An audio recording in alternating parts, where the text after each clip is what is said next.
Sa puno ng mga matang humusga, may mga pusong gusto magmahal. Sa puno ng mga tinig na pinatahimik, may mga kwentong kailangan marinig.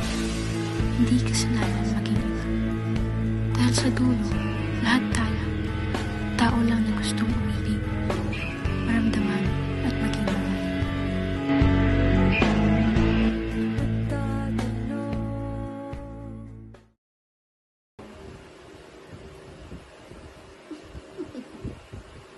Narinig niyo ba yung tungkol sa anak ni Agnena? Tomboy na daw ngayon. Naku, sayang. Maganda pa namang bata. Sari-sari na talaga ang mga kabataan ngayon. Kayo ha, magalang gagaya sa mga gayon, nakakayang ganun sa pamilya. Gusto ko lamang naman maging totoo. Pero sa bahay na to, parang bawal.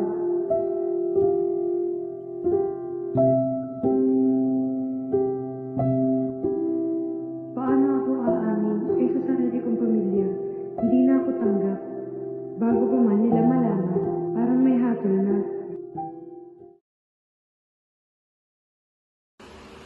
Ma, Pa, may gusto po akong sabihin sa inyo. Ako po yung tinutukoy nyo. Ako po yung tomboy.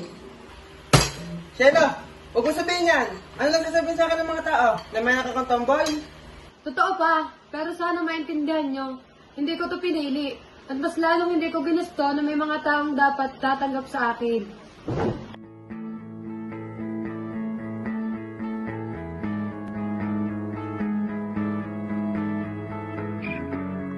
Anak, bakit niyo niyo ang sinabi? Kasi po, natatakot po ako na baka mawala ang pagmamahal niyo sa akin. At mas lalong natatakot naman po ako kung itatago ko kung sino talaga ako. Anak, mahal ka pa rin namin. I'm sorry. Hindi ko sinasadya na masaktan ka lang.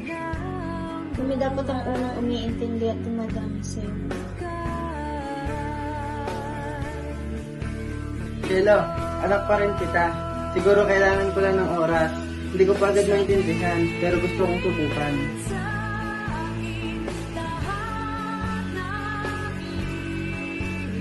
Hindi madaling maging totoo sa mundong punong ng takot at panghuhusga.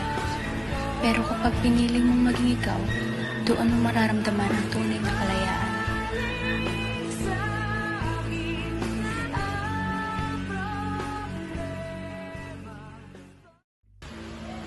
Ano? Ha? Shelo, ayun na dyan. Siyahay ko yun sa Go! pamilya. 1, 2, 3, go! Go.